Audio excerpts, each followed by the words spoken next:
군사란 말의 의미가 뭐예요? 군사가 하는 일이 뭡니까? 싸우는 거죠. 그러면 사도 바울이 싸울 일이 있었다는 거예요? 없었다는 일이에요? 있었다는 거죠. 누구랑 싸웠을까요? 사도 바울의 사역을 반대하는 사람들과 싸우는 일들이 있을 수밖에 없었던 거죠. 그러니까 사도 바울이 복음을 전하는 일을 했어요. 모든 사람들이 다 좋아하지 않았거든요. 사도 바울이 복음을 전할 때 어떤 사람들은 그 복음을 기쁨으로 받았습니다. 그런데 어떤 사람들은 그 복음을 대적하고 그 복음을 반대하는 사람들이 있었어요. 유대교 율법주의자들이 그랬고요. 그리고 또 로마의 정부가 그런 일들을 했었습니다. 사실 사도 바울이 혼자 사역을 했던 게 아니었거든요. 같이 사도 바울을 따르는 참 많은 사람들이 있었어요. 그런데 사도 바울의 사역이 잘 될 때는 아무런 문제가 없었어요. 그런데 사도 바울이 감옥에 가고 그리고 사도 바울을 반대하는 사람들이 많아지고 그때 많은 사람들이 사도 바울을 떠났었거든요. 그들은 함께하는 자이긴 했지만 군사들은 아니었던 거죠.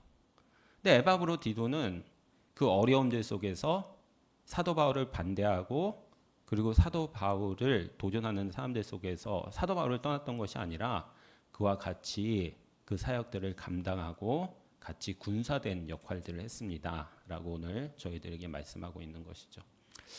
저희들이 그런 것 같아요. 하나님의 일을 할 때 뭐 그것이 교회 일이든 뭐든 상관없이요. 그 일의 결과가 좋으면 사실 뭐가 힘들겠어요. 그렇죠? 내가 그 하나님의 일을 할 때 사람들이 칭찬해주고 인정해주고 그리고 결과도 좋으면 사실 그게 뭐 힘들겠습니까? 근데 교회 일이 그런 게 아니잖아요. 때로는 내가 열심히 했지만 결과가 나쁠 때도 있고 때로는 내가 잘하는데 누군가 오해할 때도 있고 또 때로는 누군가 불만을 이야기할 때도 있단 말이에요. 근데 그때 저희들은 어떠세요? 아우 내가 이걸 뭐 하러 해? 내가 뭐 이걸 얻는 것도 없는데 뭐 하러 해야 되지? 이런 마음들이 들 때가 참 많잖아요. 그렇죠? 그러면 군사된 마음은 아닌 것 같을 수 있는 거죠. 오늘 저희가 좋은 환경에서 뿐만이 아니라 어려운 환경에서도 하나님께서 맡기신 일들 잘 감당하실 수 있는 저와 여러분 되실 수 있기를 바라겠습니다. 단지 함께하는 자가 아니라 함께 수고하고 함께 군사된 역할들을 같이 감당하셔서 마지막 날 저희들이 하나님 앞에 갔을 때 아무개야 네가 정말 함께 수고한 자구나. 그리고 함께 군사된 자였구나. 라고 평가를 받으실 수 있는 저와 여러분이 되실 수 있기를 바라겠습니다. 본문을 통해서 두 번째로 생각하고 싶은 것은요. 모든 것은 하나님의 긍휼의 결과입니다. 하는 것입니다. 우리 27절 말씀인데요. 같이 한번 읽어보도록 하시겠습니다. 시작.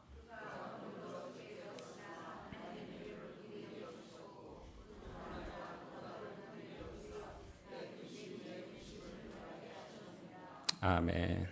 27절에 보면 그가라고 얘기하는데 누구죠? 에바브로 디도입니다. 병들어 죽게 되었어요.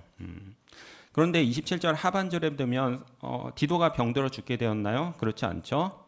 내 근심 위에 근심을 면하게 하셨느니라. 무슨 말이에요? 병에서 다시 회복되었습니다. 라는 것이죠.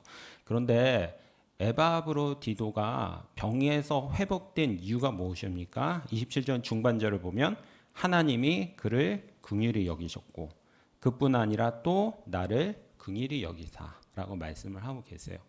첫 번째 에바브로 디도가 병에 걸렸어요. 두 번째 에바브로 디도가 회복이 되었습니다. 왜라고요? 하나님께서 긍휼히 여기셨기 때문입니다. 하는 거예요. 그런데 질문이 있어요.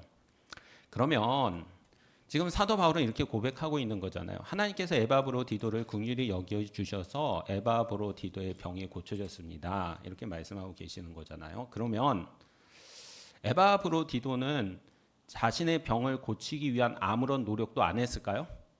오늘 본문에서는 드러나고 있지는 않지만 아무런 노력도 안 했을까요? 그냥 병든 채 가만히 있었을까요? 아니면은 그 병을 고치기 위해서 노력했다고 생각하는 것이 합리적일까요? 병을 고치기 위해서 노력했다고 생각하는 게 당연히 합리적이겠죠. 지금 보세요. 에바브로디도를 사도 바울을 돕기 위해서 에바브로디도를 보냈어요. 그냥 보냈겠어요? 아니죠. 기본적으로 사도 바울을 도울 수 있는 물품들과 돈들과 여러 가지들을 보내지 않았겠습니까? 그리고 지금 사도 바울이 감옥에 있는데요. 이 감옥이 아무나 가는 데가 아니에요. 사도 바울 정도의 급이 돼야 갈 수 있는 감옥이에요. 이렇게 한번 생각을 해보세요. 일본에 식민지로 있을 때 잘못한 사람 중에 일본 가서 재판받으려면 아무나 그럴 수 있습니까? 그냥 동네에서 싸우다가 나 일본 가서 재판받겠다 그럼 재판 해줍니까? 아니죠. 최소한의 급이 돼야 일본에 가서 재판을 받을 수 있는 거 아닙니까? 지금 사도 바울이 그런 상황이거든요. 그렇다면 에바브로디도가 병에 걸렸을 때 아무런 치료도 안 했다는 건 말이 안 되고 분명히 치료를 받았을 것이라는 거죠. 그런데 사도 바울은 뭐라고 얘기를 하고 있다고요? 의사가 병을 잘 고쳤다고 얘기하는 게 아니에요. 좋은 약을 썼다고 이야기하는 게 아니에요. 뭐라고요? 하나님이 긍휼을 베푸셨기 때문입니다. 라는 거죠. 본문을 통해서 두 번째로 생각하고 싶은 교훈이 바로 이것입니다. 모든 것이 하나님의 긍휼의 결과입니다. 라는 거죠. 오늘 저희도 마찬가지잖아요. 저희들 일 안 하면 돈 버세요? 아니죠. 일을 안 하면 돈을 벌 수 없어요. 그러면 내가 일을 해서 돈을 벌었기 때문에 하나님의 긍휼이 없는 겁니까? 아니라는 거죠. 내가 일을 해야만 돈을 벌 수 있지만 일을 하는 것과 돈을 버는 것 사이에는 뭐가 있다고요? 하나님의 긍휼이. 그게 그리스도인의 믿음인 거죠. 내가 열심히 운동을 해야만 건강을 할 수 있어요. 그런데 그 사이에 뭐가 있다고요? 하나님의 긍휼이 있다는 거죠. 저희들이 자녀를 열심히 키우기 위해서 노력해야 저희의 자녀가 올바로 자라요. 그런데 그 사이에 뭐가 있다고요? 하나님의 긍휼이 있다고요. 저희들이 사업을 하기 위해서 열심히 노력해야지 사업이 잘 돼요. 노력도 안 하는데 사업이 잘 되는 건 없어요. 그건 하나님의 긍휼은 아니에요. 그러나 사업만 열심히 잘한다고 해서 열심히 한다고 해서 사업이 잘 되는 게 아니라는 거예요. 그 가운데 뭐가 있다고요? 하나님의 긍휼이 있다는 거예요. 그게 그리스도인이 가지는 믿음이고 그 믿음이 있을 때 저희가 온전히 하나님을 신뢰하고 하나님을 바라볼 수 있는 사람들이 되는 거죠. 오늘 어떠십니까? 우리의 삶들 속에서 그 하나님의 긍휼이 있으심을 인정하십니까? 결국 건강한 그리스도인은 두 가지예요. 첫 번째는 최선을 다해서 노력한다. 그리고 두 번째는 최선을 다해서 하나님을 신뢰한다 해요. 이 두 가지가 다 있어야 건강하지 두 가지 중에 하나만 있으면 병든 그리스도입니다. 이런 경우 되게 많아요. 하나님을 신뢰한대요. 그런데 열심히 일하진 않아요. 나는 하나님께서 회복시켜 주실 거라고 믿어요. 그런데 내가 해야 될 일은 하지 않아요. 정반대의 사람들은 어떻습니까? 내가 해야 될 걸 열심히 해요. 그렇지만 하나님께서 고쳐주실 거라고는 또 생각하지 않는 거죠. 둘 다 병들었어요. 건강한 그리스도인은 내가 해야 될 일을 최선을 다하지만 하나님의 긍휼이 없이는 그것이 좋은 결과를 얻을 수 없다고 믿고 내가 최선을 다해서 노력하고 하나님을 철저히 신뢰하는 것, 그게 바로 그리스도인입니다. 그래서 이렇게 이야기를 해요. 과정 속에서는 최선을 다해라. 그러나 결과는 하나님께 맡겨라 라는 거죠.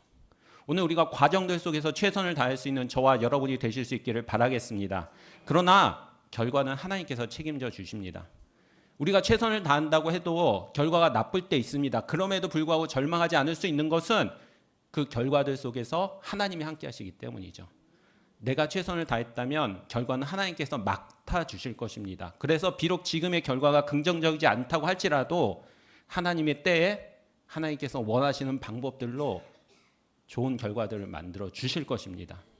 그러므로 결과 때문에 낙담하는 저희가 아니라 하나님의 긍휼을 믿고 오늘 우리가 해야 될 일이 무엇인지를 보고 그것들을 최선을 다하고 그리고 최선을 다해서 하나님을 신뢰함으로써 하나님께서 주시는 평안들 그리고 하나님께서 주시는 긍휼들을 경험하시면서 이 땅을 살아가실 수 있는 저와 여러분이 되실 수 있기를 바라겠습니다.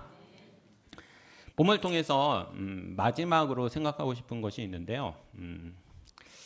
교회는 어떤 자들을 존귀 여겨야 되는가 하는 것입니다. 우리 29절, 30절 말씀인데요. 같이 한번 읽어보도록 하시겠습니다. 시작.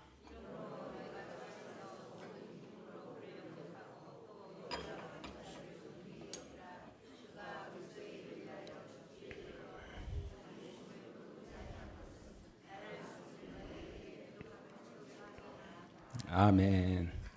그 25절에서 30절을 반복해서 읽다 보면요, 그 사도 바울이 걱정이 있어요. 에바브로 디도를 향한 걱정인 거죠. 그러니까 지금 에바브로 디도를 보내면서도 마음이 편하지가 않은 거예요. 지금 빌립보 교회의 그 역할을 맡고 사도 바울에게 왔는데 어떤 의미에서 에바브로 디도가 자기 일을 잘 못한 거잖아요. 그렇죠? 그리고 결과적인 측면에서 보면 에바브로 디도는 실패했단 말이에요. 아니 빌립보 교회가 왜 에바브로 디도를 보냈겠어요? 사도 바울이 석방될 때까지 건강해질 때까지 돌보라는 거였거든요. 그런데 지금 에바브로 디도는 마음도 힘들고 병들고 그래서 중간에 자기 역할을 못하고 가게 되는 거거든요. 그러면 교회 입장에서 볼 때 에바브로 디도 보냈더니 자기 일도 잘 못하고 돌아왔다. 이런 생각들을 하게 될 수 있잖아요. 충분히. 그렇죠? 그래서 사도 바울은 그게 계속 걱정이 되는 거예요. 그래서 에바브로 디도는 충분히 자기 일을 잘했습니다. 그는 충분히 자기 역할을 잘한 사람입니다. 이런 설명을 계속하면서 29절에서는 특별히 이렇게 얘기해요. 이러므로 너희가 주 안에서 모든 기쁨으로 그를 영접해라. 그를 냉대하지 마라. 그는 최선을 다한 사람이다. 기쁨으로 영접하고 이와 같은 자들을 존귀 여겨야 된다라고 말씀하고 계세요. 그렇다면 존귀 여겨야 될 자들이 누굽니까? 30절에 보면 그가 그리스도의 일을 위하여 죽게 이뤄도 자기 목숨을 돌보지 아니했다라고 말씀하고 계시는 거죠. 에바브로 디도는요, 결과론적으로 보면 성공했어요, 실패했어요? 실패했죠. 결과만 딱 보면 실패한 사람입니다. 에바브로 디도는 절대 성공한 사람이 아니에요. 에바브로 디도가 해야 될 일이 있었는데 그걸 못하고 돌아가잖아요. 에바브로 디도는 실패했어요.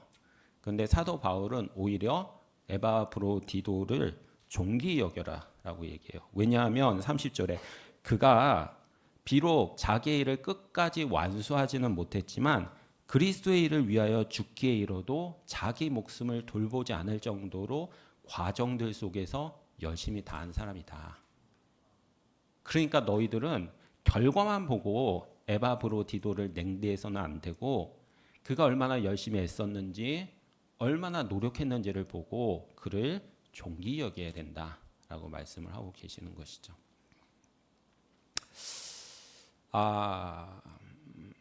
오늘도 그런 것 같아요. 사실 사람들 눈에는 과정은 잘 안 보이잖아요. 그렇죠? 결과만 보일 뿐이에요. 그렇지만 하나님께서 원하시는 건 단지 결과가 아닌 것 같아요. 때로는 저희가 최선을 다하지 않아도 좋은 결과가 있을 수 있어요. 그렇죠? 때로는 최선을 다하지만 좋은 결과가 없을 때도 있단 말이에요. 교회는 단지 그 결과를 보는 곳이 아니라 그가 그 과정들 속에서 얼마나 최선을 다하고 얼마나 열심을 다했는지, 그리고 그렇다면 결과가 비록 부정적일지라도 격려해주고 그를 존귀해줄 수 있는 공동체, 그것이 바로 교회의 공동체임을 사도 바울은 빌립보 교회에게 설명하고 있는 거죠. 이 본문들 조금 다르게 표현하면요, 교회가 어떤 사람들을 존귀하게 여겨야 되는가에 대해서 또 이렇게 설명할 수 있어요. 여러분, 세상에서는 어떤 사람을 존귀하게 여겨요? 뭐 높은 데 있는 사람, 많은 거 있는 사람, 잘난 거 있는 사람, 그런 거 아니겠어요? 돈이 많거나 뭐 지위가 높거나 뭐 아니면 외모가 뛰어나거나, 세상은 그런 사람들을 존귀히 여기잖아요. 그렇죠? 그럼 교회는 과연 어떤 사람을 존귀히 여겨야 되는가 하는 거죠. 교회도 세상과 같은 사람을 혹시 존귀히 여기지는 않을까요? 어떠세요? 야고보서에 보면요, 정말 웃긴 일이 있었어요. 교회에 새 신자가 왔어요. 근데 부자가 오면 교인들이 제일 좋은 자리를 놓고 여기 앉으세요. 이렇게 얘기하는 거예요. 근데 가난한 사람이 오면 내 발등상에 앉거나 당신 좋은데 아무 데나 앉아라. 이렇게 얘기를 한 거죠. 교회 역시도 누군가를 존귀하게 여길 때 하나님의 기준이 아니라 세상적인 기준을 그대로 가지고 있었던 거예요. 사도 바울은 그 교회를 책망하는 거죠. 어떻게 그것이 교회일 수 있는가? 오늘 교회 그리고 저희들 스스로는 어떤 사람들을 존귀히 여기고 계십니까? 세상에 있는 그런 것들을 가치를 가지고 그런 사람들을 존귀히 여기시나 아니면 정말 오늘 에바브로디도처럼 어쩌면 좋은 결과를 내지는 못했지만 그 과정들 속에서 하나님께서 맡기신 일을 자기의 목숨도 돌보지 않고 최선을 다해서 돌보는 사람인가 하는 것입니다.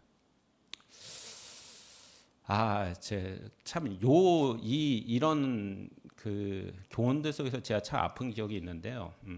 제가 예전에 가르쳤던 이 청년들 중에서 이제 대학교 생활을 다 같이 했어요. 이제 대학교가 끝나면 뭘 해야 되죠?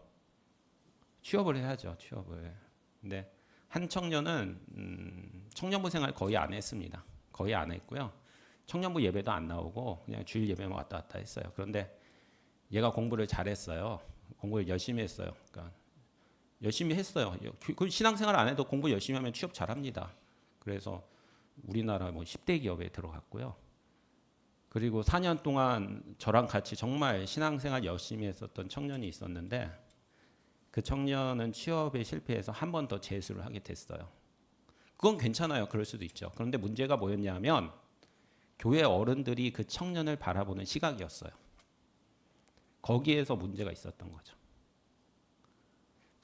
이 기업 10대 기업에 취업한 청년을 보면서 교인들이 전부 다 칭찬을 해주는 거예요. 정말 잘 됐다. 정말 잘 됐다. 축하한다. 너무 잘 됐다. 그런데 이 4년 동안 열심히 했었던 청년은 그런 모습을 보면서 상대적으로 박탈감을 느꼈던 거죠. 물론 이 청년도 잘한 건 없죠. 그러나 오늘 교회 공동체가 한 사람을 존귀히 여길 때 어떤 시각으로 그것을 바라보는가 하는 건 너무 중요해요. 교회 공동체 세상에서는 하나님을 존귀히 여기기 위해서 자기를 포기하는 사람 존귀히 안 여기거든요. 근데 교회조차도 그런 사람을 존귀히 여기지 않으면 그 사람이 어디에서 동기부여를 받아서 하나님을 위해서 헌신하고 열심을 가질 수 있겠습니까? 때로는 그가 부족해서 세상에서 좀 부족하다고 할지라도 그가 하나님 앞에서 정말 열심히 사는 모습이 있다면 교회 공동체는 그를 존귀히 여겨주고 격려해주고 그리고 바로 설 수 있도록 도와줄 때 교회가 이런 시스템이구나. 이런 사람이 교회에서 인정받는구나. 그런 것들이 공유되지 않겠습니까? 그리고 그런 것들이 공유될 때 그리고 그런 사람들이 존귀받고 인정받을 때 그 공동체가 건강한 공동체 그리고 또 하나님께서 기뻐하시는 공동체 될 수 있지 않겠습니까? 오늘 저희들이 그런 자들을 존귀히 여길 수 있는 저와 여러분 되실 수 있기를 바라겠습니다. 세상의 기준으로 존귀한 사람은 존귀히 여기십시오. 예, 괜찮습니다. 여기십시오. 그러나 하나님의 기준으로 존귀한 사람을 더 존귀히 여길 수 있는 저와 여러분 되실 수 있기를 바라겠습니다. 그래서 저희 신흥교회에서 인기 있는 사람, 우리 신흥교회에서 대접받는 사람은 세상의 그런 기준들이 아니라 하나님을 위해서 정말 헌신하고 하나님을 위해서 정말 열심을 가지는 그 사람들이 대접받고 존귀 여김을 받을 수 있는 저희 신흥교회 될 수 있기를 바라겠습니다. 우리 이 시간 같이 한번 기도하시죠.